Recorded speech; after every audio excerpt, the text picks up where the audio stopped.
In here? There. All right. We're back. Monday night, back in a day show. Sal Amato, brought to you by Digital Saviors Chicago. You know, it amazes me. People say, hey, is that your company? Yes, it's Digital Saviors is one of the many projects and one of the many companies that I handle.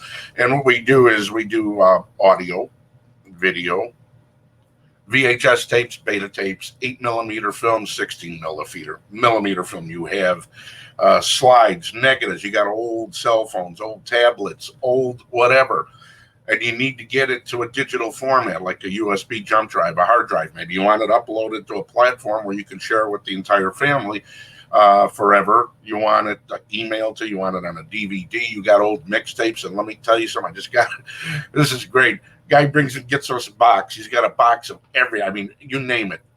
All kinds of mixes, homemade mixes on the old Memorex, the ones he bought at stores like Gramophone, Hot Jams, Hip House, and imports. Some of them are in really good shape, but you know what? They lost a lot of fidelity, so we try to clean them up the best we can. So, whatever you have, if you want to digitize so it'll last forever, give us a call at Digital Saviors Chicago, and it's 815-556-2685. It's 815-556-2685, or just visit the website, which you see there on the screen, right? Digital Saviors Chicago. Pretty simple, right? All right, and coming up, we're back.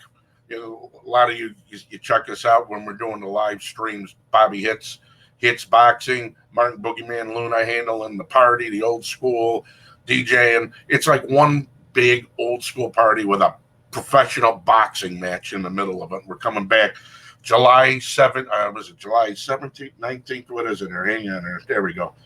Tickets go on sale June 9th for the event on July 19th, and it's in Rosemont with the Rosemont Rumble. Man, if you ain't never come out for one of our events for Hits Boxing, I'm telling you, it's a great time. It's just, you're going, it's like if you go to a Hawks game or a Bulls game, everybody gets together, Bears game, and it's a party. It's a great time. Visit hitsboxing.com for more details. Okay, I want to get that out of the way. Holy shit. A lot of stuff to get to tonight.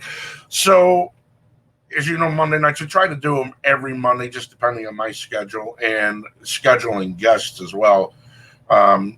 So tonight, I wanted to bring in a guy who I've had a lot of respect for. He's always been a stand-up guy. He's an honorary inductee into the U.S. Dance Music Hall of Fame as well. And, of course, you know the first song, which you don't know, is all the other stuff that we're going to talk about tonight, including whether or not Bugs Bunny, Great Grape Ape, or Flipper were his favorite shows back in the day. Marshall Jefferson is going to join us here as I show you a bunch of the stuff we've got set up on the screens. And we're going to talk about how we got Curtis McLean, how you got the vocal, and we're going to scan. That's the worst part, right? Should be my commercial. So this, right, Marshall? Where are you at here? All right. There we go. There we go. Where to go? There we go. Marshall Jefferson joining us here on the Back in the Day show. What's up, my friend? Hey, you, man. I was listening to your digitizing thing, man. I might need your help with something, man. Oh, absolutely. You get the family discount. Man, there's this old Quincy Jones vinyl record, man, and none of the streaming services have it, man. I'm really very upset. Yeah. But it's called The Lost Man. It's an old Sidney Poitier movie. And oh, did he do it? And he did the score for it? Did Quincy do the score? Yeah. Man, that first song, the Lost Man theme song, man. Mm-hmm. But my parents used to play it day and night, right? But it's like drummed into my consciousness, right?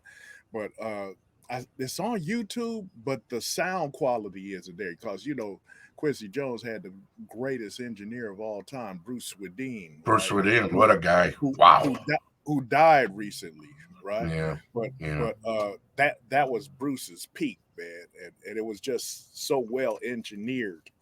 Everything had come in dun, dun, with just a cowbell, right? Dun, dun, dun, dun, dun, dun, dun, dun, dun, dun, dun, dun, and then it comes in with the bongos and the percussion, man. It has got little kids singing, "Oh, mama, mama, mama, he's gone." You know, it's really cool. But So what, you have the album? yeah, I got the album, man. I'll have to send it to you. But Yeah, I'll clean it up. Yeah, we'll clean it up. Hey, you know, what years was it? When was that, Marshall? Do you know when that it was soundtrack like was? it was like 67, 68, something like that. Okay, so it was a couple years after the Sinatra thing, you know, 67, The 60. Sinatra thing was awesome too. Yeah. But that's, you could get that streaming, man. You know, Yeah. the Sinatra thing. Yeah. You know, speaking of, you know, when Quincy goes back, you know, God, 60 years, Marshall? 60, about almost 70 years in the music Man, business, right?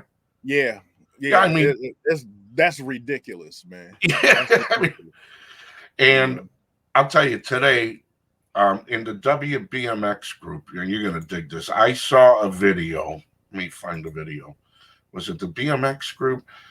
And a lot of you old Herb Kent fans, a lot of you old schoolers who remember before BMX, Disco DAI, and remember when Herb was on XFM, and Herb was playing such great stuff. I mean, it was when I was a little kid, and finally met Herb when I was a little kid, and I got to go fetch a record from him. I was like, "Ooh, this is great!" But yeah, let me find. And what it was, man, dude, it was a live version of Vincent Montana Jr. doing "You Know How Good It Feels" with the whole orchestra. He's on the xylophone. Holy what do you have shit. that on? I found it on YouTube. Hang on. YouTube. Yeah, it was a video that Montana, another guy got arrested. So another guy was amazing. I mean, you talk about a guy. He popped up in the late 50s and 60s, Montana, and let me see, where is it? There, I'll find it. Yeah, right there, man. Check this out. Now, this was live in 1990, Marshall, and the whole orchestra. And for those of you who don't remember it, and Marshall, you definitely remember. Now, Montana played on a lot more things than I thought he did. You know, he played on a whole bunch of Philadelphia stuff, man. Oh yeah, and he had a falling out with them. Yeah. Could it be I'm falling in love? Right. Yeah, he was working with Tom. Yeah, with Tom Bell. And they had a falling out. He had a falling out, so he wound up going over to Sal Soul, and and then Ahmet signed him for that album deal for this thing here. And for those you don't know, this was like a tribute. It started out disco. Remember, Marshall had that big, beautiful, thematic disco. Then it broke into this Count Basie thing, man. And I remember her playing all like 9 minutes of this when I was a kid. And right about here, let me get to it here. And he's got that one more time in there. He's playing the vibes here. And go to that.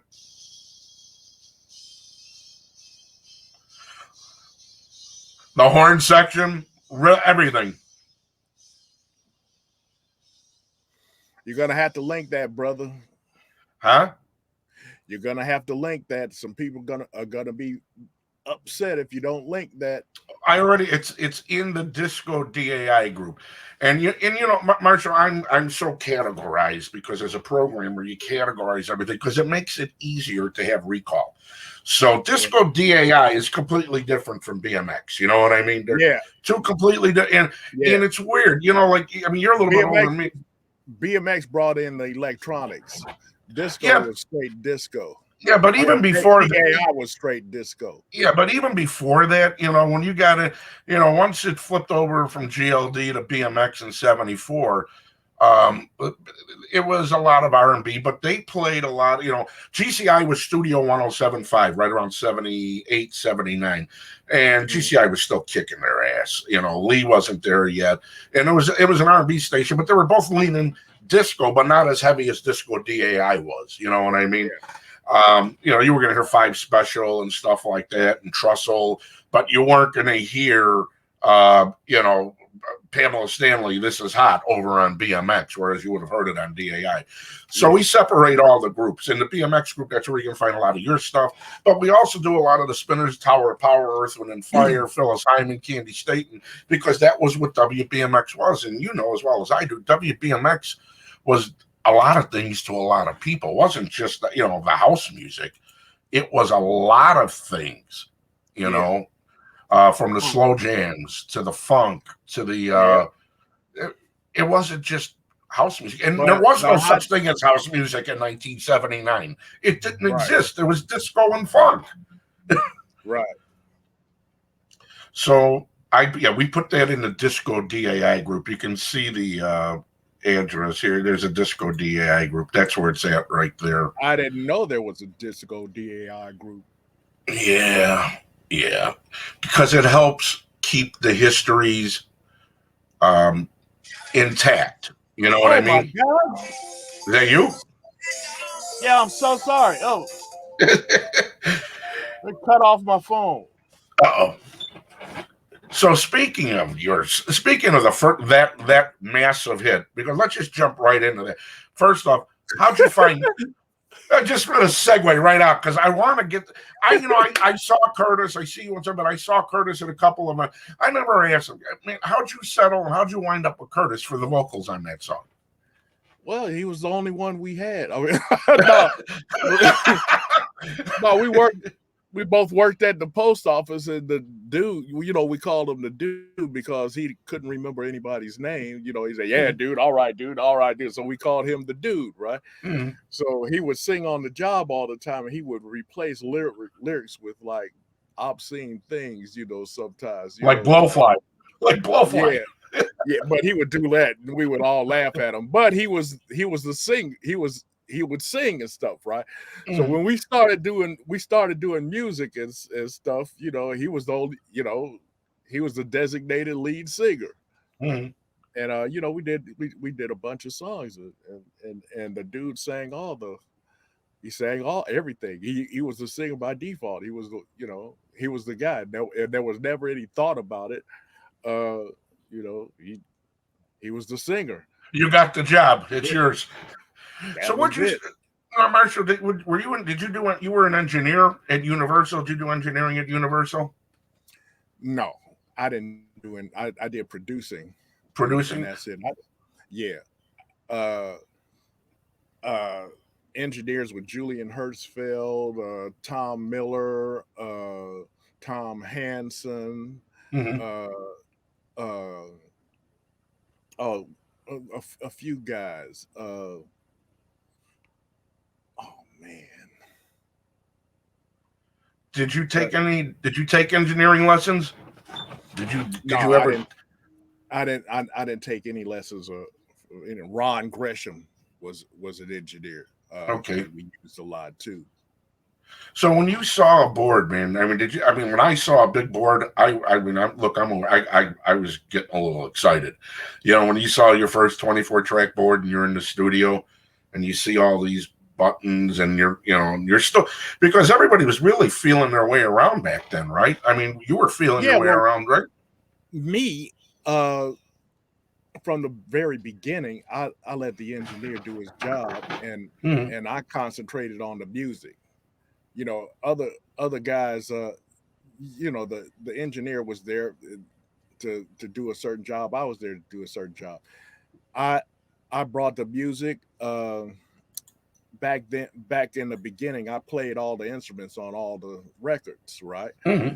So what I would do, because budget was limited, I would play everything at home, walk in the studio, push one button, and everything would play back and record. And I had very short sessions because of that. Everything was all pre-programmed. All the keyboards, all that stuff, and we knew exactly what we wanted to do because we had,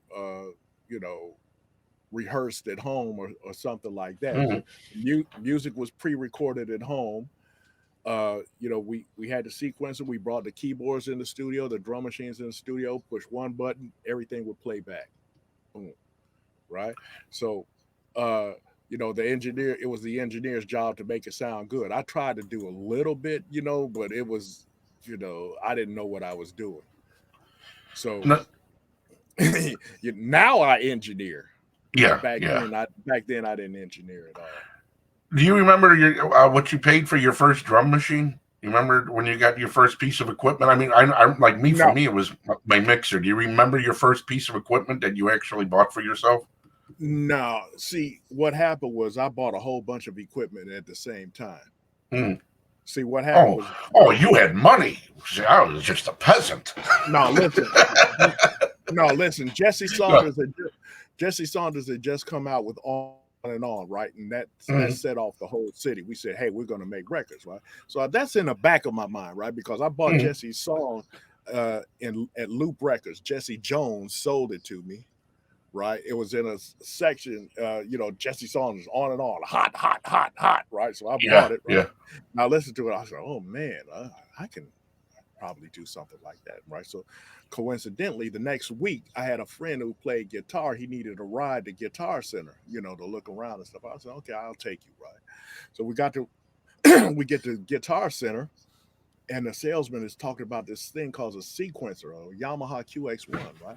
He said, Mm, with this QX1, you could play keyboards like Stevie Wonder, even if you don't know how to play at all. Right. So I'm a DJ. I said, oh man, that's right up my alley. I can make records like Jesse Saunders. Right. Boom. Right. So I said, oh man, I want it. I want to buy it. How much is it? You said 3,000. I said, man, I don't have that much. Well, where do you work? wow. I said, I work at the post office. Bang! None of the musicians in there have 9 to 5s, and back Mm, then, post office was the most stable job in America. mm, So I mean, it was lifetime jobs. So they gave me a $10,000 credit line, right? wow. Yeah. Nice. So Nice. I'm so I get the QX1. I'm ready to walk out the door. He said, "Hold on." I said, "Huh?" He said, you need a keyboard to play. It sequences keyboards. If you don't get a keyboard, you won't hear anything because the sequencer plays keyboards back. I said, oh yeah, you're right. So I bought the keyboard, Mm. right? They said, hey, you know what? You need a drum machine too. I said, yeah, You need one of yeah, these. Throw one yeah. of these in there. I need a drum machine too because that's what Jesse Saunders used on and on. He had a drum machine, and that was about it. So I had my keyboard and my drum machine. I'm ready to go. He said, "Wait a minute, you need a mixer too, right?" So I you said, used up "Man, that whole line of credit, right? yep." I said, "Man, I don't need a mixer. I'm a DJ. I got a mixer already." He said, "No, that's only got 2 channels. You need a recording mixer, right, with 8 channels, right?" So I bought this 8 channel Boss mixer, right? And so it just went on and on, man, until I bought another drum machine. I bought a Core EX 800, and the final thing, he must have known he had one, because he sold me this little box called a TB 303, right? And it for Oh. sold it to me for $150, right? He said, yeah, this thing you can make bass lines with it, right? Said, Mm. yeah, that's what I want to do. I want to make bass lines, right? So I got the TB 303. So I take all the stuff home, right? The guitar player buddy was nice enough to call the rest of my friends over and stuff, and man, they talked about me for like 5 hours, man. That stupid thing about all this stuff don't even know how to play. You said that. You Oh said man, that sales in I, Hawaii, bro. I thought I was like this tall, but man, and like, but I wrote my first song 2 days later, right? Well, Another week, I was working on some music, with the TB 303, and Sleazy came over, mm, right? And we did I've Lost Control, right? And I took uh I've Lost Control, and this other song I did called A Pleasure Exchange. It was the instrumental, wound up being Under You on the Virgo EP, right? So I mm, brought those 2 songs on a reel to reel, gave it to Ron Hardy, right? Next thing I know, Sleaze said, "Hey man, Ron Hardy's playing your songs, man." I said, "Yeah." I said, "Yeah." I said, "Yeah, man."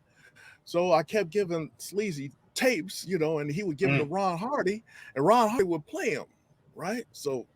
Man, so man, so I was working a graveyard shift at the post office, which was midnight to 8:30. So that cut into my party hours seriously, right? That's why I wasn't playing out, because I had money, but I was a bedroom DJ, right? I couldn't play out because I was working at the post office. Well, you got a job. Party hours. So it was a task for me to even like get out and get to the music box. So I went like a few months without getting back to the music box. Sleazy said, man, Hardy's banging all your stuff, man. He's like banging like about 8 tunes, right? And I just kept on giving Sleazy tunes. He kept giving them to Ron Hardy. One night, about 6 months later, I got up in there and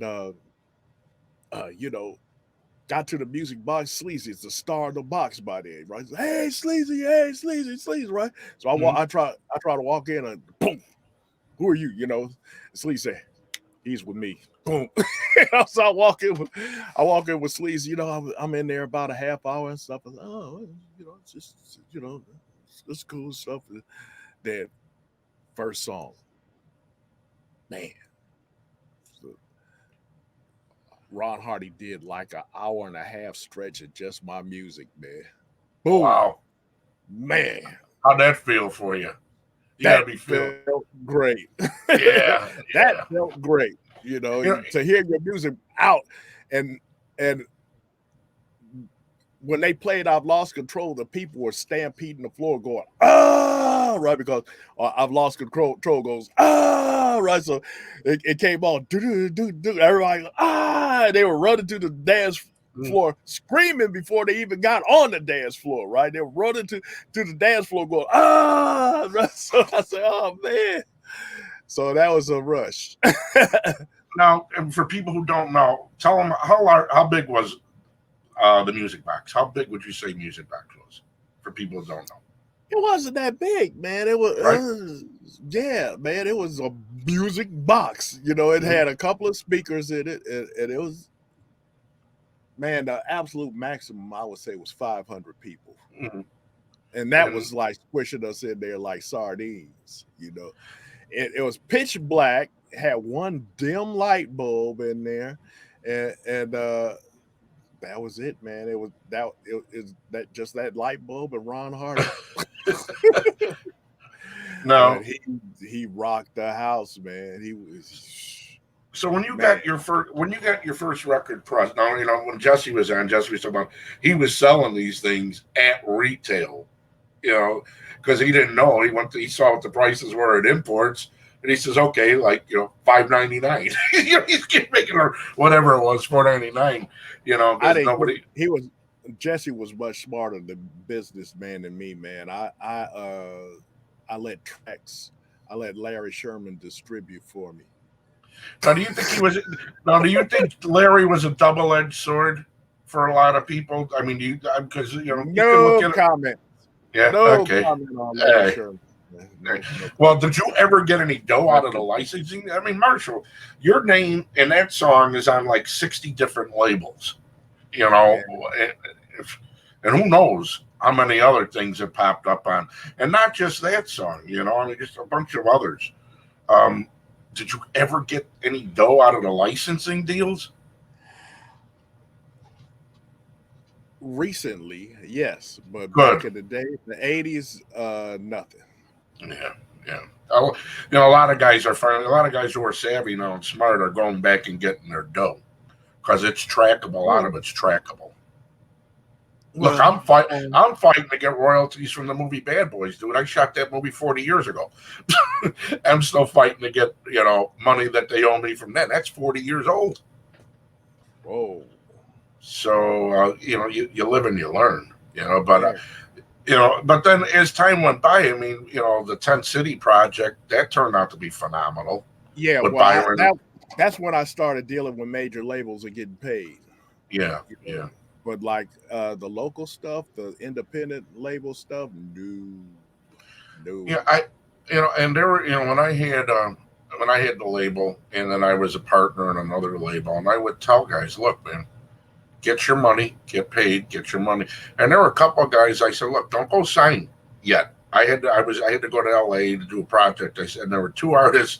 I said, whatever you do, don't sign anything yet. Just wait till I get back. They went and signed, and they got fisted real good on 2-hit records. And Well, what do you, you know? back when you first starting out, you just want to get music out there, for the people to hear. So that I could understand that. I mean, the same thing happened to me. Uh I wanted to get music out there first, and I worried about everything else, the financial part afterwards. That Well, you know. that's the artist in you. It's what all of us, a lot of us No, artists do. no, that's the stupidity in me. Well, the art, see, but no, but see, that's an art, but that's artists. Artists, like you said, the artist. I want to get my shit out. I Yeah, want it out. I'm not thinking about the money. I'm thinking I want to get my records out. And everybody yeah. else is making $800,000 off of your work, and then you find out, you're like, whoa, wait, how much? And How much money did that piece of shit make off of my record? yeah. Well, the Tent City thing, how'd that come along? I mean, because that was a killer Well, project, man. I mean, on Atlantic and a couple well, other guys. When you were in New York, go ahead and talk about that.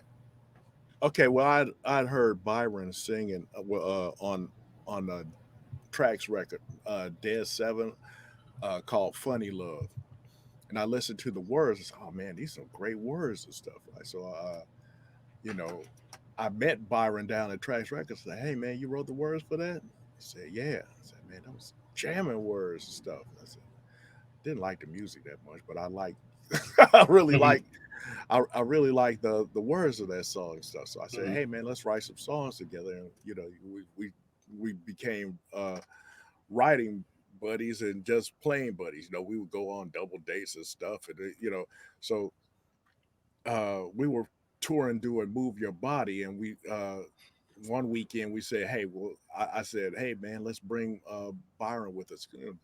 Everybody liked Byron. We brought Byron and Byron Burke. They were I'd already done a record with them called uh, "I Can't Stay Away" by Mhm. Ragtime. So they would perform that. We would do Move Your Body and stuff, right?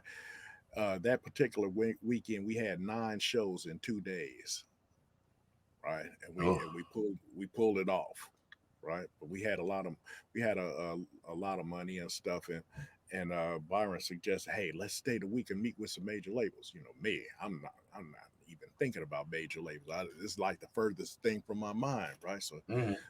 So Byron called up all the major labels, set up meetings with all of them, man, right? And got everybody signed. Got Kim Mazel signed. Got CC Rogers signed. Got they wanted Paris Brightless and they wanted Curtis McLean, but Paris has signed with DJ International and Curtis has signed. Well, Larry Sherman told everybody that Curtis signed with him. So, but every other project I got, boom, out the door, signed with a major, right? Mhm, mhm. And Byron set up all those meetings. Now, the thing is, Byron, I said, "Hey, I'm gonna sign with uh, Byron said, "Hey, I want." He had his choice of who he wanted to sign with, right? He said, "Man, I always wanted to be on Atlantic Records," right? And I said, "Okay, well, Ahmed So Erdogan's so baby. so Atlantic said, so you're going to be working with Marshall on an album?" I said, "Yeah." "Okay, you got the deal," right? Didn't even hear Byron sing, right? Can you Mhm. imagine not knowing what Wow. a singer sounds like and winding up with Byron Stingley, right? So Yeah. like, Yeah. so we got the deal. Uh, we got to come up with a song, right? So me and Byron on a double date. I got Move Your Body out, so the girl I'm with, she's ready to go, but Byron's girl is a little tentative, right? Mhm. So like Byron starts singing, and and I said, "Oh man, B, that's a great melody," right? So he started. So I took Byron's idea. I went home and I came up with some music, and we had Devotion, and Mhm. you know that was the first song. And so Atlantic, they didn't like it at first, but Merlin played it on It's a BLS in New BLS, York. right? Yep. Yep. He played it on BLS in New York, got a huge reaction, a Mhm. response and stuff. And he said, okay, well, this is the one and stuff. Right? So Byron's ready to sign a contract. I said, okay, let's sign a contract. We came up with the group name, 10 City. And Byron says, hey, man, I always wanted to be in a group. I said, okay, well, you know, sign Atlantic and, you know, as yourself and call yourself a group name. I do it all the time, right? So he said, no, I want to be in a real group. I said, you know, so he got Byron Burke and Herb, Mhm. you know, Herb Lawson to be in a group or something, and said, hey, B, you know, I appreciate your enthusiasm for a group, but we were splitting 50-50 and now we're splitting 4 ways, you Yeah. know. Be careful what you wish for, right? Yeah. So that was that, but that's how 10 City signed, the group signed to Atlantic Records as 10 City, and that was 10 City. So was it an album deal that you signed? Was it an album deal or was it a single with an option? How was that Yeah, originally? single with an option. Luckily, Yeah, the 2 singles, Devotion, Right Back to You, did really well, and you know, that's the way yeah, love is. yeah, Yeah. and we got the album deal.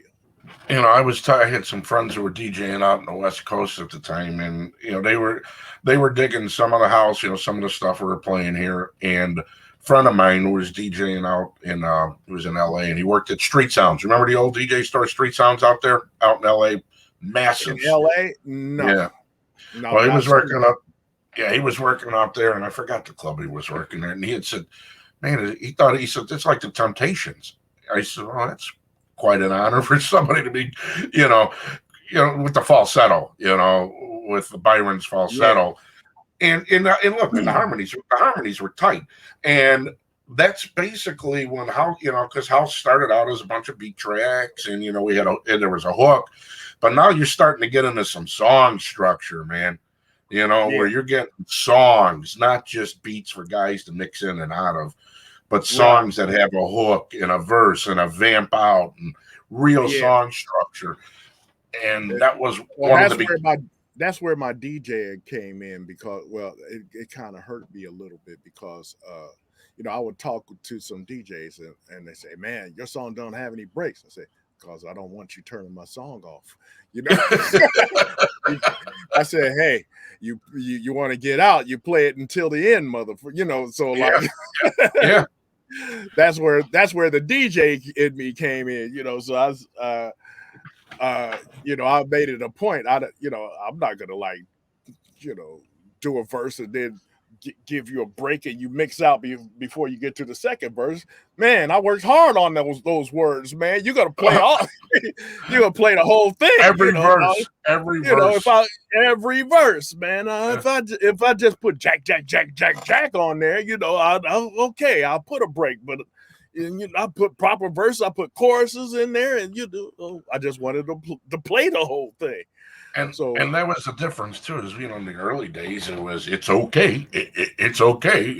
Oh shucks, well, oh shucks. And now we start getting the words, and that's yeah, when the appeal started. Chicago style DJing is completely different from what they did in Miami, and a lot of people don't. I used to tell people you have to different from understand. New York too. Oh, absolutely, because they play the song for 9 minutes. I could Yeah, go I could fall into the toilet and come out, and the same song would still be on that's what in I New try to York. tell people, man. Hot Mix 5 would mix like 40 songs in an hour, man, and they would backspin and phase every single Yeah. song, right? And you know, it was the best radio mixing I've ever heard. Oh, absolutely, without it. And Anywhere yeah, anywhere in the world. yeah. There has never been better radio mixers than the Hot Mix 5. And what was great about it, a lot of it, when I would talk with Lee, it's like, okay, you got 50 minutes, 52 minutes. There's so much great music. You're trying to get so much into it. So you get into the intro, get to the verse, get to the hook, get to the break, get to the next song. Boom, boom, boom, boom, boom. Because there's so much music you're trying to expose that, and like Lee said, the phones would start lighting up. You're getting people, hey, what's this Rock Your World? What's this Last Night DJ Saved My Life? What's this BB&Q band on the beat? What's it, and they were flying through songs. It wasn't played a whole song like New York or LA. It was move these songs. There's so much great music. Get it on, get it sold. And it worked. And like you said, the best DJs in the world are here in Chicago. And a lot of us don't get along, and a lot of us do get along. But you cannot say there is no better group of DJs than here in Chicago. And the shit that we did and that they did 35 years ago still leaves everybody in the dust today. Really, leaves them in the dust. Yeah, better ears. Jesse and I, we were talking about, Frankie played this, Frankie played that. 500 DJs played that song too in the city. A lot of guys played a lot of them because a lot of guys with a good ear played a lot of good stuff. When I had your record, and it was like a potato chip when it came to me. It was pressed on tracks, and I'm watching the needle do this, and I'm waiting for. Oh my God! And I'm waiting for the bass cabinet to just blow out. And but dude, it was a great song. It worked. The minute people heard "Move Your Body," holy shit! It was like they had already heard it already. It was like, hey, they know this. First time they heard it, they thought they knew it, so they flew on the floor. It was simple, man. I mean, it's not the most complicated song to remember, Right. But it's catchy, man. And then look, it's all about the hook. The hooks that's why today there's no words in any song. It's a hook. Some guy just says, flush the toilet. Hey, it's a hit. There's no words anymore. There's no depth to anything today. But back then, I mean, there's artists that are making music. Like Be Free. I mean, they got the new Ton City project, right? And you worked on there, right? Man, that's a great record, dude. It's a great record. Thanks, man. I don't know, I don't know if it's getting play anywhere, but I thought I saw it. Well, not in the States, man. It's a European thing. It starts out in Europe. America's always been too big for us, man. You go state by state, territory by territory, and you shoot, man. You need back in the day, you needed like a minimum 150 grand to hit the whole country. Yeah. And record companies, they saw DJs. They say, oh, he don't sing, he don't dance. What does he do? And they would get behind decks with dark glasses. Oh no, we're not promoting that. Well, dance music, even back to the disco days, dance music was always producer. It was producer music. It was hard to find, okay, who's the artist? Because when you think back, even music, who was music? Nobody knew. It was Jocelyn Brown, and so they couldn't even go out on the road and do anything because they got three girls who were dressed in satin, with tight pants, and it had nothing to do with the artists. And a lot of even Chic, I mean, they were all Bernard Edwards, Nile Rodgers. They had their studio musicians. Sal Amato, all the stuff on Solar, those were studio musicians with the exception of the vocalists. So dance music was always like that was one of the rings, and I remember I saw a video, a interview you'd done when we were talking about, and Vincent said the same thing about disco demolition. And, you saw it from your perspective, and now from our perspective, what I can tell you is that the hippies hated disco because most of them dudes are all rock and roll musicians playing in clubs that lost their job. Because now the club's hiring a DJ for $35 a night, a line of blow and two girls, and the band is out of a job. So the band guys hated the clubs, they hated the discos, and then all of a sudden you had to start taking a shower, wearing cologne, wearing under, and smelling good to get into a nightclub. Where before it was like Bob's Country Bunker with some hippie band doing a bad version of Kashmir from Zeppelin. So it pissed the shit off of them. And it's really true because I watched that metamorphosis when I got into DJing in '78, and I had seen my mom when she was in clubs early on, before she started doing jingles. You could see this animosity that musicians had towards the DJ. So that led up to Lardass blowing up disco records at Comiskey Park. Yeah, I mean there was a lot of animosity, man. because none of us were musicians in the beginning. You know, like I played, but I was aided by technology, right? I Mhm, played all my stuff, but mhm. it was technology, man, and the musicians didn't like it until I started hiring them. You know, Right, I, right. Once you hire I them, then they're your friends, and then they'd say, "Oh, it's the other guys we don't like. You're okay." And think yeah, about, you know, and basically, yeah, and think about the technology. Even like Giorgio, Giorgio was using 96 track digital in 1979. Nobody even knew what that was. You know, he was using synths. Stevie Wonder, that whole Intervisions album. I think the whole album was done with a synthesizer and a drum machine. You know, man. long before anybody even knew what synthetic music was about. Then once you got in the 80s with the house music, what you were doing, and then the Brits were doing it too. They had their synth pop. You know, they had all them synth pop bands in the early 80s. You know, Alice and Moyer with Yazoo. You had Depeche Mode, and when they split off, everything was electronic. And then you start hiring the musicians. Now they like you. Now Well, you're their yeah. friend. Well, I always tried to make my music sound like live instruments instead of more electronic and synthy. You know, like Move Your Body. That sounds like a real piano. That's a Prophet 2000. Uh, No shit. Did not know yeah, that. yeah, that's not a real piano, man. I've never used a real piano on a record. Uh, the bass is a Roland JXAP, right? Which I got right Wow. there. But yeah, but it sounds, you know, it's very close to like a live bass and a live piano. It's not, Mm. but you know, that I Devotion, the same thing. That was a Roland JXAP bass, but actually on Devotion, Byron got two of his friends from college to play violins on it. Mm. And that's what that was the dun dun dun dun dun dun dun dun dun dun. So Oh, that's so beautiful. And man, it yeah, was beautiful. It really, really brought a lot of passion. You can feel those strings, man. It was just gorgeous. And it had almost like a early 70s kind of feel to it with those yep. strings. And then you know uh some other songs we used live horns, and then we did some more live strings. We got live bass and to replace the keyboard bass, but we always tried to sound like live instruments. Mm.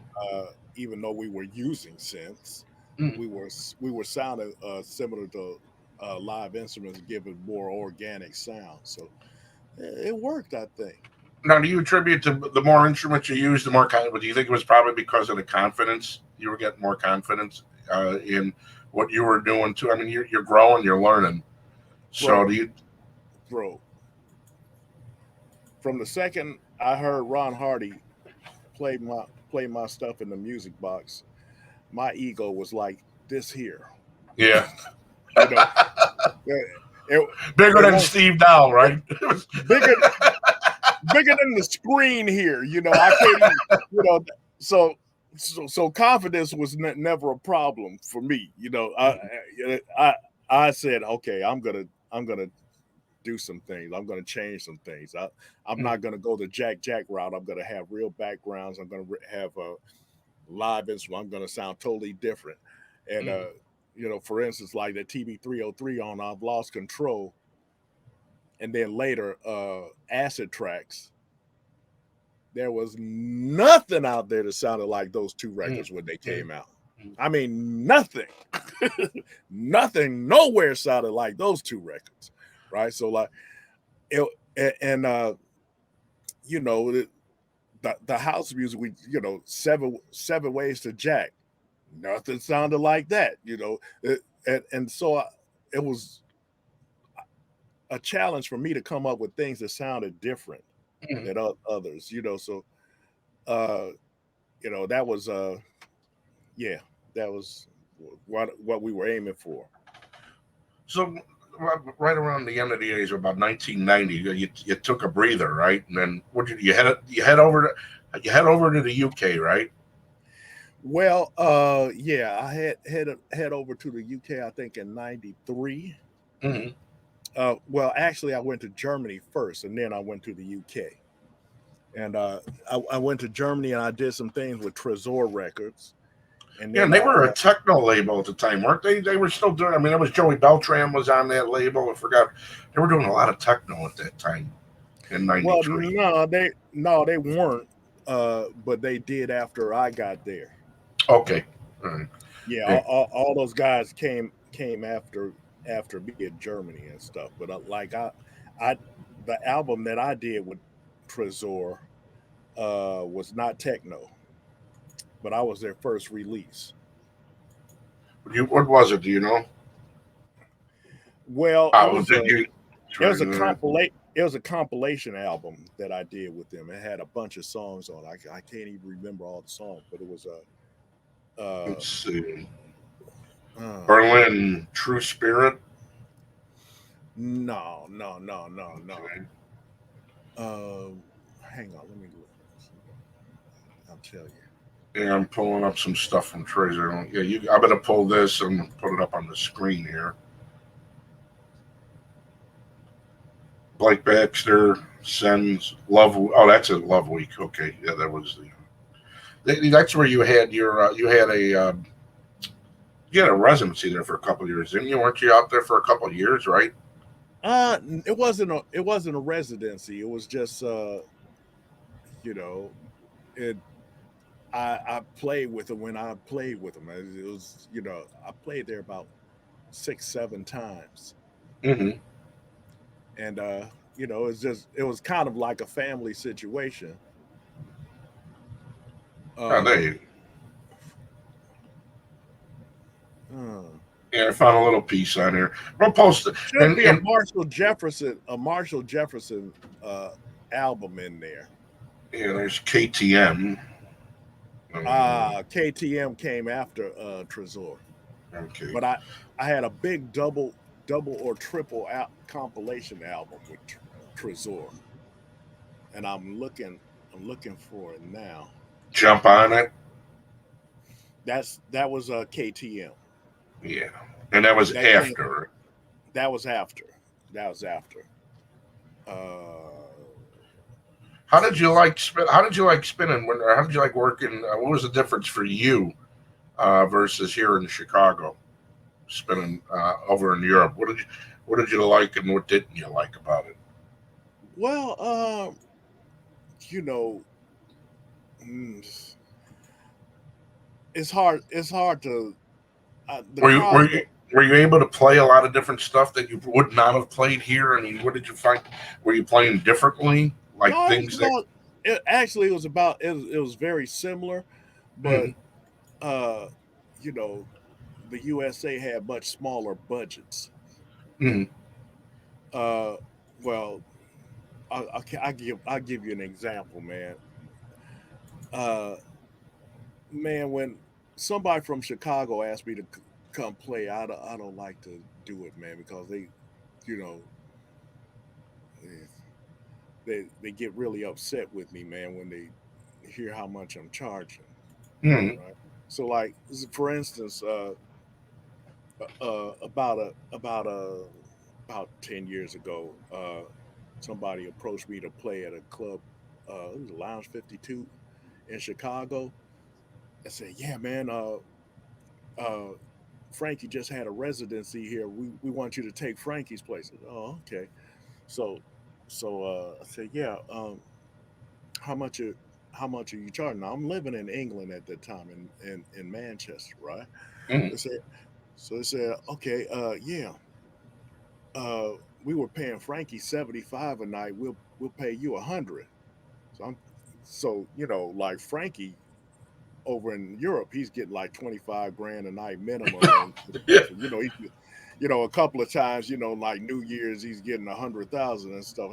I said 75. I said, Frankie wasn't doing it for the money. He just wanted to, like keep sharp, keep yeah. his chops and stuff, right? So he's like doing it. They give him $75 a night, right? Mm, He said, whatever, I just want to play and and be in front of a crowd on my downtime, and that was that, right?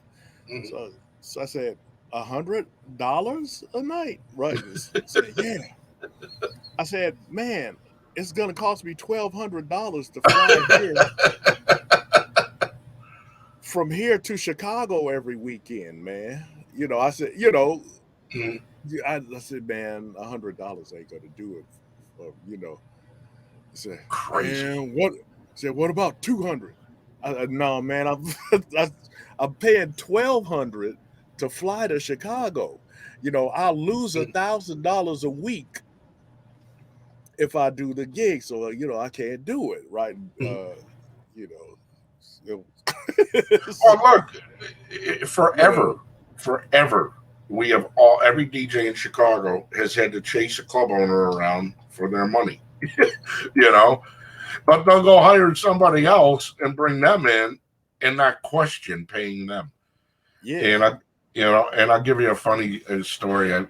Steve was working at High Rollers at the time, which was in Lyons, and I was working down the block with Steve Hurley's at the high, and they had Sean Christopher there that week.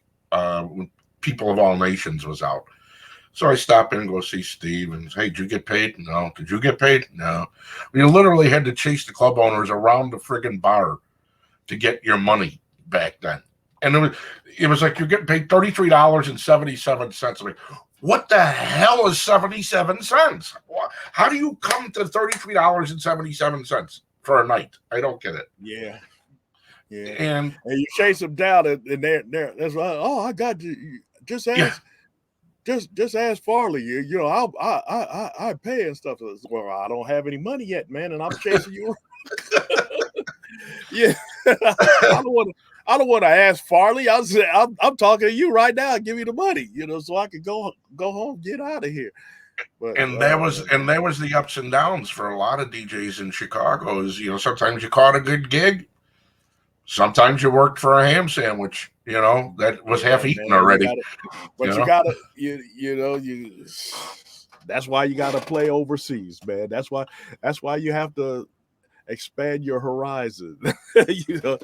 People appreciate you when you come from out of town. They don't. Mm-hmm. They very seldom appreciate the hometown guy. So think about that, Marshall. Like what you just said.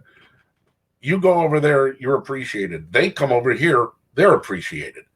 Yeah. It's all. So it's really no different. It's just it's kind of like the shiny new girlfriend, And hey, it's.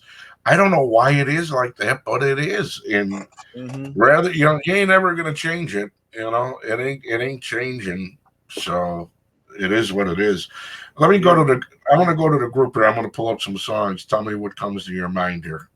In the BMX group, because again, you go to this the WBMX group, which is growing by leaps and bounds. It's really a great group, and it's what's really cool, Marshall, about the whole group is. Not only is it your songs, it's a lot of other songs and a lot of people from Chicago as well as everything else. And nobody knew the names of half these songs back then. You know what I mean? Nobody knew the names of the songs. So now they see this song and go, holy shit, I forgot all about. I never knew the name of that song. They get one guy in there was talking about he thought Jack Your Body was Jack the Tongue or Jack My Tongue or something. Never got the lyrics right, It's like when I used to do weddings, they would walk up to me, hey, can you play Oe Oe O? I was like, get out of here, asshole. Go learn the name of the song. Come back when you're done. Learn the name of the damn song. But Hanson and Davis, remember this jam right here? Yeah, I remember it, but I actually, I like the one before that, Tonight. Hungry for it. Tonight. Yeah, that was my jam from Hanson and Davis and stuff. That don't. Were you a pop? Did you do any popping or breaking? No, I didn't do no. I had parachute pants though, too, but I. Oh man, no, I didn't do any popping or breaking, brother. I missed that boat. When you look at remember this track here, Serge Ponsar, another record, and we get great art. And he was I think he was a British guy from what I remember. I think it was a Brit artist. That's a great record. Really? But I think he was British. I could have sworn when I read he was a Brit. I thought he was Swiss. Let me, or maybe I know he's not from here. Let me see here real quick. Look it up. French born. Close. Oh, okay. Yeah. Right. Close. One song. That was it. He had one record, and it was always how does it, you got one great record like that. And this is what, what we call pre-house. This is before house, because house became a sound, and eventually it became its own sound. But there, before, these were just records we danced to in the clubs. Yeah. Post disco, for lack of a better term. What else you got? Prince, I think. Yeah, you got Prince in there. What's this here? Oh, that's us. Okay. Calling all boys. Bobby. Yeah. Flirts. Yeah. Bob. You know what I used to like by them? Don't Put Another Dime in a Jukebox, and Herb used to play it too. That was that punk. It was that punked out track. It was about 148 BPMs. Very. Actually, I think it was in the Valley Girl soundtrack, from what I remember. Here's a mix from Ralphie, one of the hot lunch mixes. And, the posts are starting to reach, the reach is starting to really grow in the group, too. I mean, you got posts. Let me find one. Man, I got to show you this one. You'll love it, Marshall. Let me see if I can find. There's Two Sisters. That just went up. Hey, there's a sound system for you. Look at that. Kenwood amp. What'd you have in your car, man? What kind of sound system did you have bumping in your car back in the day?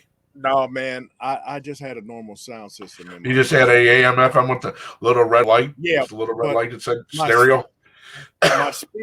My DJ sound system, I had a Carver amplifier, 1,500 watts. Nice. I built my speakers.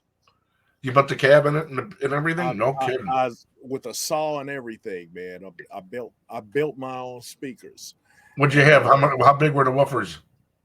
Woofers were 12 inches. I had tweeters and I had mid range horns, man. And they sounded sweet, man. Did you do a lot of insulation too? Did you have a lot of insulation when you built them speakers on the inside of the cabinets too? Did you load it? Not a lot. No, not a lot, because I wanted the resonance from the wood.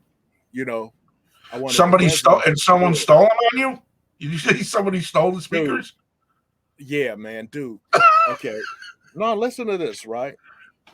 I couldn't DJ myself, right? I was working at the post office, and I was working during party hours. So I told this dude, okay, look, we're gonna throw parties and you're gonna DJ the parties, right?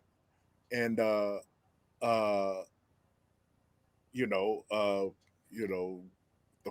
very first party used my speakers and stuff, and he took them home and he wouldn't return them to me.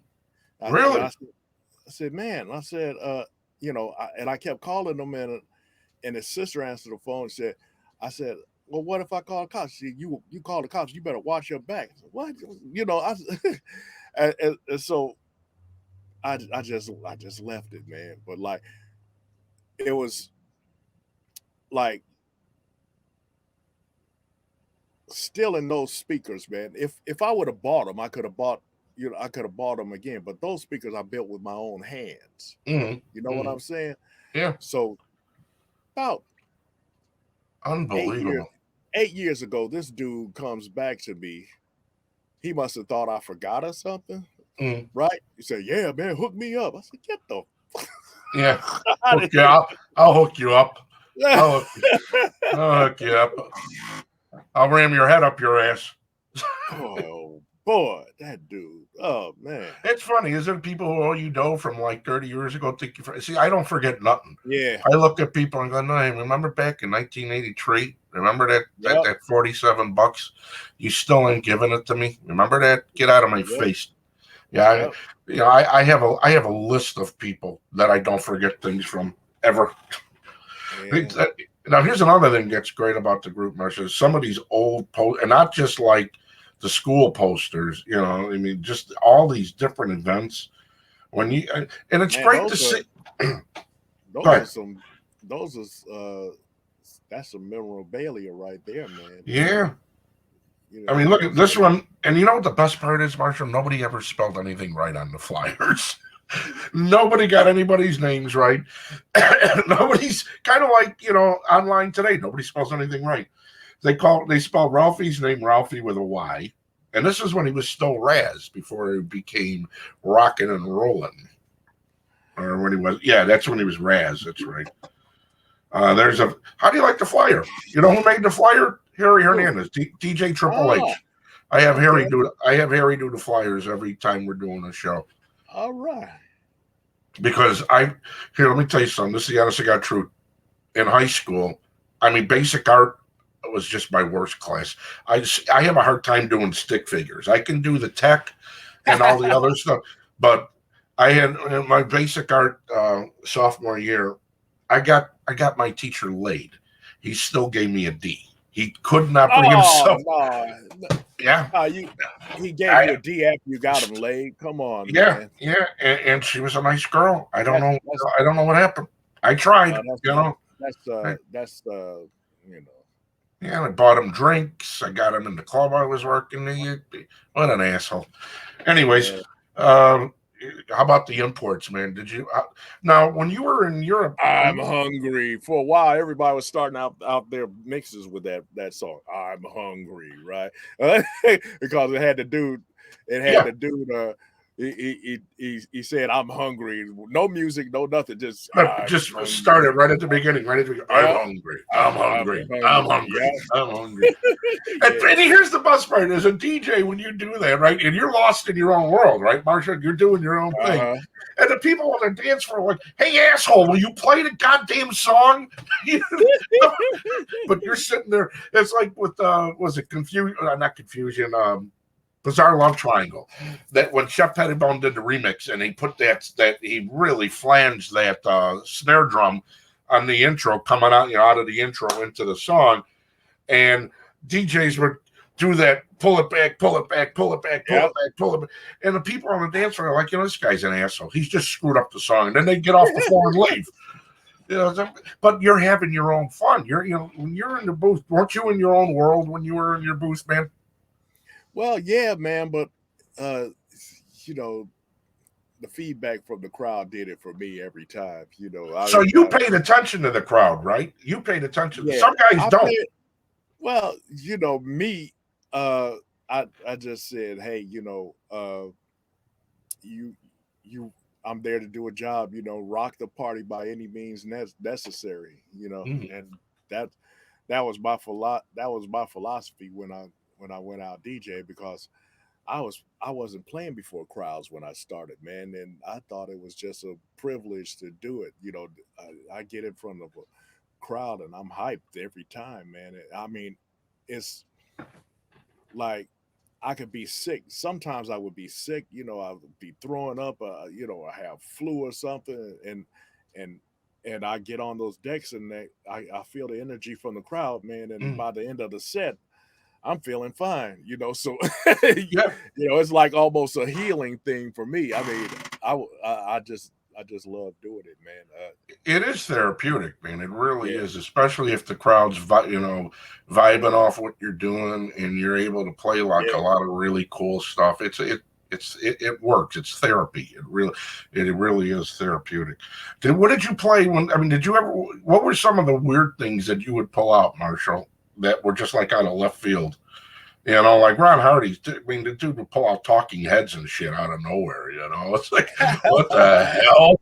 And then you're listening, and then even whether you were drunk or not, you're like, what, that kind of works. It's kind of all right. What were you doing? Weird stuff. Anything that you pulled out? Well, I don't know, man. I was pretty orthodox, I think. Because when I would play out, I would have 1 and 2 hour sets, right? So when you play something weird, you got to have the whole night. You got to make the crowd your own, and that takes a few hours, right? Yeah. Where everything you play, and then you could bring in something like that. Ron Hardy had his crowd every week, so he could play something, out of the ordinary, right? But if I got 1 hour, I'm gonna have the hands in the air every minute of that hour, and I'm not gonna experiment. I'm not gonna experiment too much. Yeah, you're in the marathon. You're not in the journey. It's a different vibe than 1 hour versus 5 to 6 hours. Right. Absolutely. But you do 5 or 6 hours, man, and yeah. you could pull out stuff you wouldn't normally play. Yeah. But I say it wasn't necessarily weird stuff, but I would pull out old disco stuff a lot of times, if I had a longer set, but it wasn't really that weird stuff like Positive Force. We got the funk, We got we the got funk. the funk, yeah, stuff like that, right? And there was one DJ, for instance, I had a New Year's Eve show, and I brought out the Positive Force, right? And uh, you know,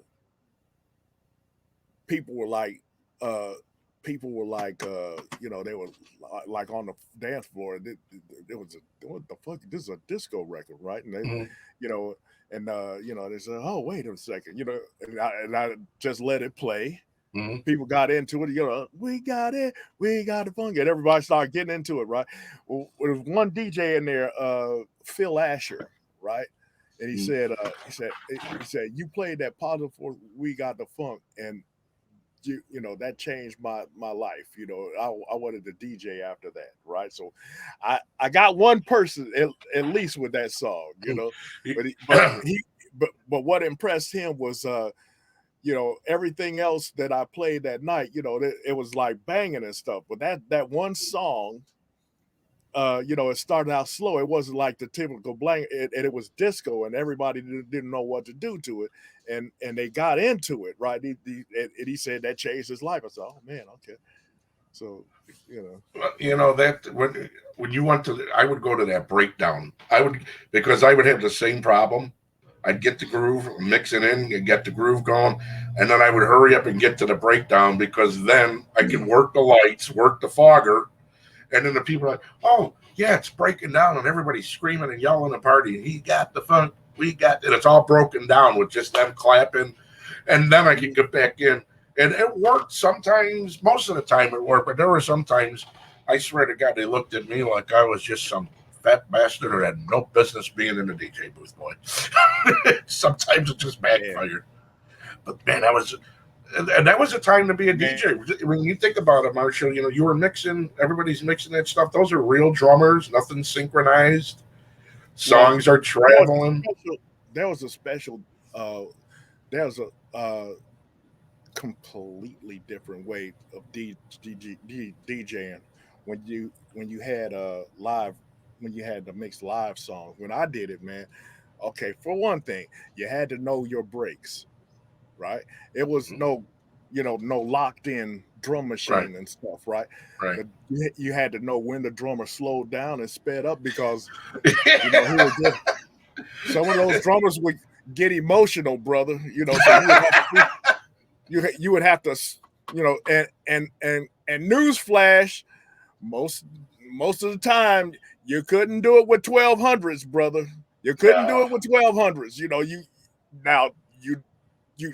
have to go to those old style belt driven decks, man, like Thorns and stuff. That's a name not too many people know. They know the techniques of 1200s, but if you want to ride a drum break, man, you can't do it with 1200s. At least I couldn't. Yeah, the 1100s you could do with the big tanks because you had the lip on there. You could play. You had that finger play. I never used the 1100s. That was I started DJing in '81, right? But I was a Thorns guy at first, and then I moved to 1200s later, because I was trying to be like the Hot Mix 5. But like before that, for the disco stuff, the Philadelphia stuff, it was the Thorns for beat. Right. Did you use what'd you use, a Bozak or what'd you have? Do you remember what the mixer was too? No, man, I didn't. Did you just have Phono 1, Phono 2? No. I had a Gemini mixer, man. Did you? Okay. I had a Gemini. I had, and I know it sounds whack using a Gemini mixer with Thorns decks, but I wasn't really. I don't know. I couldn't get into the knobs and stuff. Man. Yeah, the Bozaks are horrible, man. I wanted faders, man. I wanted, because Yuri. I think Yuri were the other ones, right? Marshall was Yuri, right? Yeah. I wasn't into the knobs, man, because Right. I I couldn't do the tricks with them. I couldn't. Right. You need that fader, man. Yeah. So I needed faders and stuff. So but with disco records, you need to know your break. With live drummers, you need to know your breaks, when they speed up, when they slow down, when they go out and stuff. You had to know the breaks on every single record you played. Mm-hmm. Later, when house music came, you had the drum machines, and you come in anywhere, man. It's there's break, boom, nice clean break, nice organized drums. The way it should be for a DJ. 12, yeah, 1200, nine, but that disco stuff, man. Oh, Well, look, that's the way love is. Kenny Jason, man. He used to pimp that disco mixing, man. You know how Kenny and I became friends. Kenny, I was working at the Ambassador, and it was a teen disco. So this is '78, and his sister used to come to the teen disco. And my brother's Kenny Jason. My brother's Kenny Jason. I don't care. Well, you should play this. You should. I don't care. And then I became friends with eventually I became friends with Kenny because I had gone out with her on and off for years. And Kenny and I had become close. I haven't talked to him in a long time. But probably one of the better DJs because Kenny, I played a lot of funk and I played a lot of disco. And at that time, Kenny played a lot. Good DJs had to play the funk and the disco. You had to play it all. You had to play it all back then. If you were working clubs, it was different than doing private parties. You know what I mean?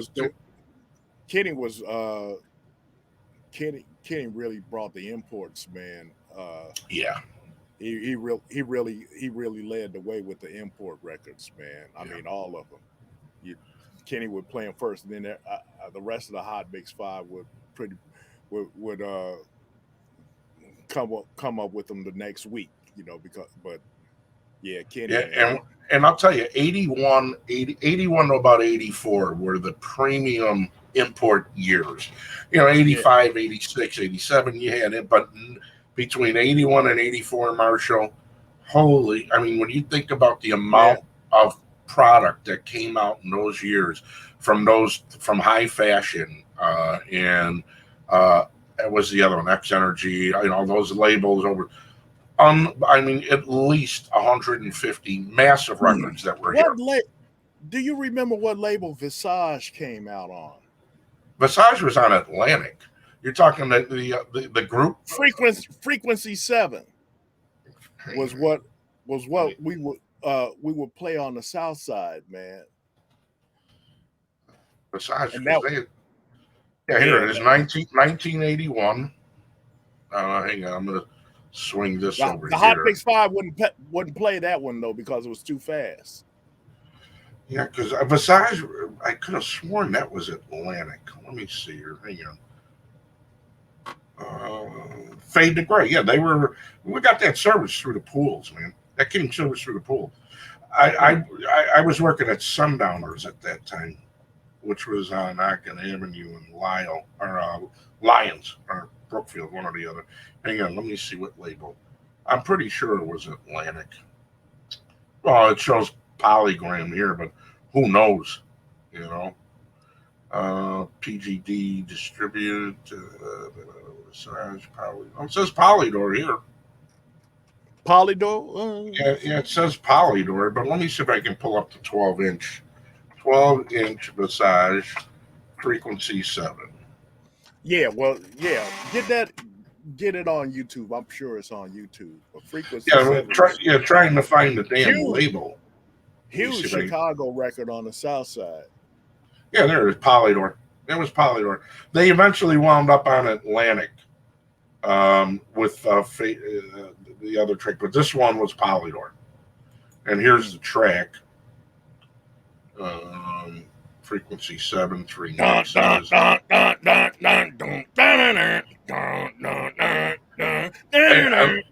pull it up too. And you know what? Here, let me tell you another thing, Marshall. Remember a song called Melou? Melaou. It was right around Liaisians. You can't even find. It was on that green vinyl. It was on a green vinyl bootleg. And man, I don't know that one. I can't remember the artist, but it was huge right before Los Niños was really hot, and you can't By the same even artist. man, It was I'm by telling you, Liaison Day.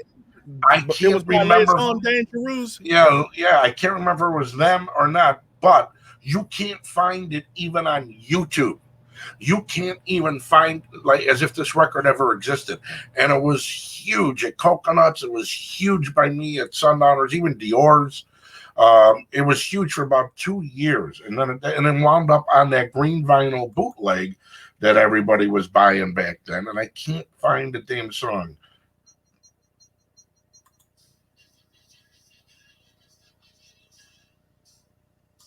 It's Frequency 7. Did you catch that? And here's a 12-inch.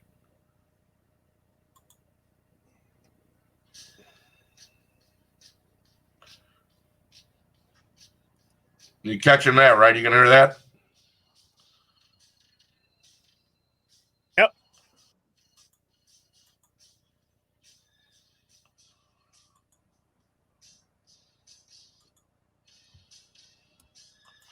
Well, just like Bostich, Marshall. Remember Bostich? I mean, they were out of Germany, and everybody was doing that dance called the Rush. Back it was called, and people made up a dance called the Rush to do. Julian was working at the Galaxy at the time, and everybody was on the floor doing the Rush when that song came out. Me, I didn't know. I was just went there to make out with girls. I had no desire to dance, but I knew what people, and I knew what they were doing on the dance floor for that. And a lot of this stuff, like you just said, they wouldn't play, but also think that's also 81, which means it was probably 80 originally. And then by the time it got here on Polydor, it wound up 81. I don't think they were ready to play. They weren't going to be playing that stuff, not in the mixes. Very seldom did anybody go up, that far up tempo or punk out in the mixes back then. It was strictly, well, I shouldn't say that because you had Heaven 17, right? Penthouse and Pavement. You had, Haircut 100. But that nothing. Was like techno before techno, Yeah. That German. That was that German techno kind of thing, man. Yeah, the German Even stuff. They weren't German. Yeah, and the UK too. Human League. I remember Farley using Tears for Fears, dude. Farley opened up a mix with Tears for Fears, and that was, again, you appreciated a lot of music back then. We were really blessed to be able to listen to a lot of good stuff in those mixes, man. Back then, you imagine 5,000 black kids dancing to Frequency 7. No, seriously, man. Yeah. That was the bomb, man. They were into it, yeah. Well, everything wasn't, today, Marshall, everything's pitted into it's the culture, it's the community. We didn't have that kind of shit. Everything wasn't pressed into a area to appeal. It was just, here's what it is. You either like it or you don't. When we played it, when I played stuff like that by Quincy Jones, or if I didn't look at it as like, well, this is part of the global disco R&B community. No, it's a damn song people like to dance to. That was it. Now everything's got to be conceptualized and then processed and then put into a definition and fit a certain cultural norm to get it to be accepted. It sucks, man. It just sucks. It's a shame because there's so much good stuff that we were that we heard through the years, in not even just the mixes, just in the clubs. A lot of club DJs played a lot of different stuff, man. Some guys, played a lot of really great music, whether it was, even if it was, a little blues based, it was, it caught your ear and it worked. You know, Mhm. Positive Force would be one of those songs. See, I would have never considered Positive Force a disco record. To me, that was just a groove. You know, I know Yeah. it was. You know, it was just, man, that bass line, boom, boom, boom, that bumping bass line. I mean, there was some, and the same stuff like with Fatback Band. You know, they had some great stuff too, and Yeah. mass production, brass construction. Holy shit, man, that was some great stuff to be able to play that stuff, man. And you know, and you followed up with the disco. And did you play slow jams when you worked, dude? Did you ever play the slow jams? Randy Moeller. No, I didn't get to. Well, no, I was playing in my basement. I didn't want to hear no slow records, man. Yeah. I'm gonna be all over myself tonight, boy. Look out. I want to be like the Hot Mix 5, man. I want to mix and stuff. I got no room for slow records. Yeah, I was a slow jam. When I work in the clubs, Marshall, it always had to be something special when you broke out a slow jam. So it was Confunction, Magnum Force, Earth, Wind and Fire, Patti LaBelle, Teddy Pendergrass. You always dug for just a killer slow jam. And plus, it helped guys who didn't dance. You know what I mean? It helped them at least dance one time. Because a lot of guys didn't dance. A lot of guys just didn't dance, at least in the clubs. You know, I don't know how it was at the school shows and stuff, but at the clubs, a lot of guys Man, didn't dance. that Wikipedia photo, man, is probably the worst photo I've ever taken. Where'd they get that from? Who'd they steal that from on you? Oh man, I gotta do something about that. Yeah, well, here's another thing too. Whoever's handling that Wikipedia, look what they did here. They still have you here. See that? You see where I've got it highlighted? Oh, hang on. I'm sorry. Hang on. No. Here, there we go. Now I got it on the screen for you. Oh. But they do have Be Free on here. So there's like a big 10-year loss. You went like 10 years and then all of a sudden. That's all right. You know, they I guess it's 2021. I don't expect them to keep up with me like that. I mean, they keep up with the big stars. Yeah, but you know, it's that's I tell people, you look at Wikipedia and you take it with a grain of salt because some of it's a little blurry, some of it's a little wrong, but there's some basic information to be had from there on there. So we're not happy with the picture. Is that what you're saying? No, I'm not happy with the picture, man. So let's just go ahead and get rid of that. How about look at that? That's better. Yeah, that's better. But yeah, I like the shirt. I'm liking it. It's almost like a Coogee. Dude, I'm telling you, if Coogee ever comes back into style, I am set for life. You know, they were like $300, $400, $500. I got about 15 of them sitting in my closet. If I ever lose my fat ass and could squeeze my fat ass into one of them sweaters and they come back into style, I'm golden, dude. I'm golden. I can't wait for that shit to come back in. But there you go. Nice. So are you getting booked, Marshall? Are you doing shows? You got anything coming up? What do you got coming up? I got 2 shows in LA next month, and then I got about 5 shows in September. I don't know what's happening in August. But I don't know. You know, it's really hard to plan stuff because you don't know if they're gonna lock down again or what. Yeah. Or so wait and see, I guess. Yeah. Somebody farted, so we have to cancel the show. You know. Well, you fart, you got underwear and pants on, and you could still smell it. So that's somebody farts, you could catch COVID from the fart, evidently. Well, here, let me tell you something. If you got to run away from your own ass, it's bad, bro. You know, it's bad. Because sometimes you sit around with your crew and you're like, yeah, it was me. And then sometimes you look around and go, God, what the hell? Something just crawl up and die in me, and you run out of the room. Yeah. Good times. Well, you and I, we got to get together and break bread, dude. We got to. I get busy again. Yeah, next time I come to Chicago, man. Yeah. I got to.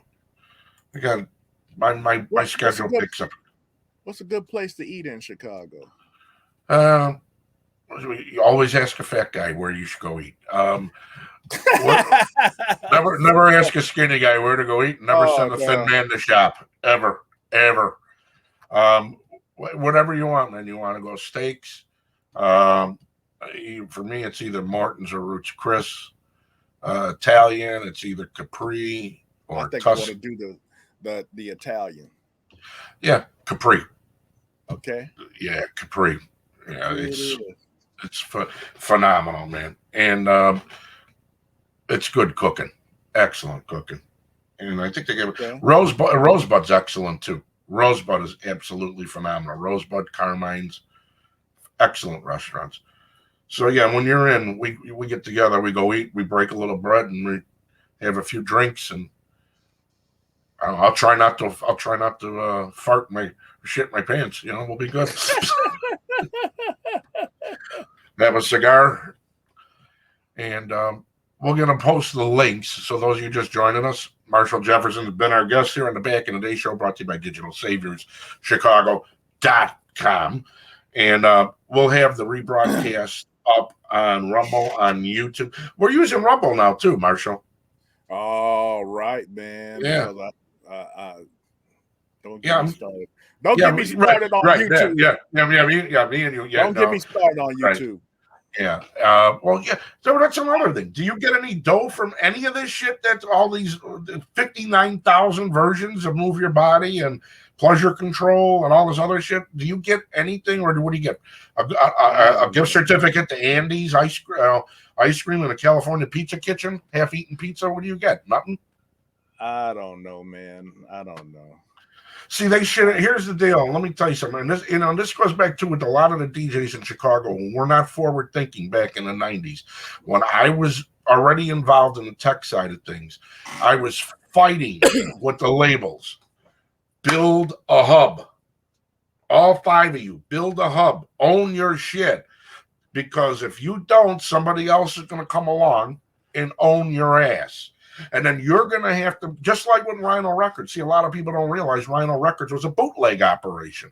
And what happened is Rhino got so big that they had no option other than to cut a deal with them. That's Rhino was like, it was Black Moon Records or something, bootlegging shit left and right. And the same thing happened with the record labels and YouTube. They let them come along, and YouTube got so damn big, they let YouTube dictate the terms of their own content, because the record labels never ever created anything other than regenerating catalog. They never created technology. They should have got involved in this damn technology side, because then you guys would have made more dough, but they didn't want to do it. They didn't want to do it. They didn't see anything coming, just like a lot of the DJs. It was like, dude, you got to get your shit on CD. You got to get it in these reporters' hands. You can't just count on Chicago to sell your records. So we were doing shit. We were moving shit all over the place to help guys get licensing deals from Australia to the UK, JVC in Japan. But a lot of this stuff with YouTube, you guys, you know, you're getting what, 0.000, is it 23 cents per play? Does that sound right? Yeah. I don't even count that money, man. You know. And there's thousands of versions on there. You know what I mean? And they're all and YouTube's laughing all the way to the bank, and the labels are sitting there like, what happened? Like I said, don't get me started on YouTube, man. I hear you. So we're going to have all this online. It'll also be available with all the other Back in the Day shows on the beatchicago.com. You ever been to the Beats website, Marshall? The Beats? No. Yeah, that's our. It most resembles BMX back in the day. Classic R&B. It's all classic R&B and old school. So like here. You got old Hot Mix 5 mixes? Oh, on the weekends, yeah. On the weekend, Friday, yeah. Saturday night, it's a Saturday Night Live, Ain't No Jive Chicago dance party. So it's all old. It's all BMX on Saturdays. So this is like the last hour of what played on the radio station. Can you see that on the screen? Yeah. Yeah, that's the last hour. Boogie Nights, Boogie Oogie Oogie. Yeah, so it's classic R&B. Okay. a little Motown and Philly International sprinkled in, but a lot of 70s, a lot of 80s, very little 90s. It's right after Milli Vanilli, everything went to shit, So yeah, the beats there, and that's there's a bunch of other stuff. We got the music videos, all these mixes, Mickey's mixes, Kenny. There's probably 1,000 mixes on demand, and TV shows, movies. You ever want to watch a movie and you're on the road? Pink Panther, remember Live and Die in L.A.? Another great soundtrack, man, from the 80s. It's a great soundtrack. Thief, Nighthawks, Cannonball Run. There's about 200 movies on here. Last Starfighter. Yeah, tell me that wasn't a cool movie, right? Bill and Ted's Excellent Adventure. Is that the edited one? No, this is from 89. Is that the politically correct one? That's a good question. I haven't seen this version, so I'm not too sure. It's a good question. Because the very first scene, is that, what do you think about Rolling Stone? They say those guys are fags, right? But seriously, it was. Yeah, go ahead. That's what they said, and that's how they started the movie off, man. So I was wondering if that was the politically correct edited version or the original. The original version. Let's see what cut. Like Demolition Man, there's 2 edits of because you got Demolition Man too, and there's 2 edits of Demolition Man, and the one version it's Pizza Hut, the other version it's Taco Bell, where they have their meal in Demolition Man. Remember Demolition Man? Sandra Bullock, Sylvester Stallone. Mm-hmm. Kind of like the freak show world, today. Let me see here.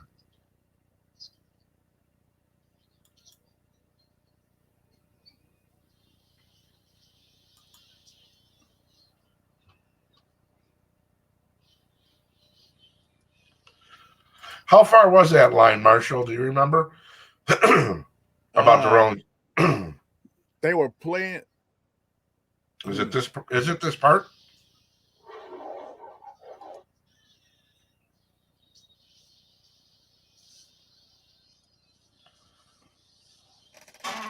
Oh. Look at how young Keanu Reeves is there, huh? My God. Both of them. Well, the interesting story is when I was at Whitney Young, the guys that did The Matrix, the Wachowski brothers, I believe they're transgendered now. They were at Whitney Young with me in my drama class. Get out of here, Yeah. Oh, yep. Wow. Yeah, it's one of 3 schools I was thrown out of. I've been thrown out of better places. It was one of them. But yeah, it's thepeachchicago.com, and all of the old shows, all the shows that we do are also here on demand. Where is it? Right here. So I don't know if you got a chance to see any of the past shows, but you got Mickey, Tyree. I don't know if you were here when Zoltar was here, Q101. Really dynamite guy. Been a very dear friend for 25, 26 years. Jesse, Curtis Urbina, Coco Cortez, Veronique, Lee, and then my partner Bobby, and Jungle George, and just me. Yeah, so Suarez. Yeah, another great guy, man. And then another guy, go back to Disco DAI, Mike Macherello, going way back to the DAI days. So we put all those shows on demand. They're up here, and then what we do is we create a page and with a link to all of your stuff anywhere, so people can reach out and get to you at any time. How's that sound? Sounds great. And when are you coming in? When are we? How are you looking? June, July, what? Probably August, because like I said, I have some gigs in June. In early July in LA. Mm-hmm. August looks free, so I'm thinking about coming around that time because I get hay fever real bad in September, only in Chicago. Yeah, it's horrible. Allergies, it's horrible, man. Yeah. And it's muggy right now. It's like 74 degrees, raining, and muggy as hell outside. It's horrible. I go out there and just sneeze. So when you come in, well, I'll talk to you before then. But we'll break some bread and have a good meal. All right. All right, my friend. It was great, Okay, great, brother. great hanging out with you. And check out those BMX and the Disco DEI group, man. You're gonna see some shit I'm you ain't seen in years, dude. I'm on Chicago, the beach Chicago right now. I'm checking out the some of these movies, man. Yeah, and then on the bottom, the play button is on the bottom. So anytime you want to hear that, anything, whatever the station's playing, you just hit the play button, and the radio station plays. Okay. Yeah, we built it like an old school network, so it's everything old school. Whether it's Wow. movies, music videos, Chico and the Man, Odd Couple, doesn't matter. Harlem Globetrotters, Wow. the cartoon. Saturday mornings, we do the Saturday morning cartoons and stuff. Wow. Yeah, good stuff. I refuse to grow up. I'm done growing up. I've had it. No more growing up. Is Danger Island on there? Chungo. Is it? You know what's a good question. If you find it on there, I mean, dude, there's so much stuff up there. I create so much content I can't even remember. I just, I know it's in front of me. I think it was on it's part of the Banana Splits. Well, I know the Banana Splits are up here too somewhere. I know Banana that's Splits. Okay, so maybe you got Danger Island too. Yeah, and family, funny companies up there, all kinds of shit. The funny company, because it's just for fun. You see, and PJ and Dirty Dragon. It's a good time. All right, buddy. We will stay in touch. It was great to have you. I appreciate it, Marshall. You take care of yourself. We'll talk soon. I'll talk to you later. Now I'm going to turn on the funny company. I'll talk to you. Take care. Good night, everybody.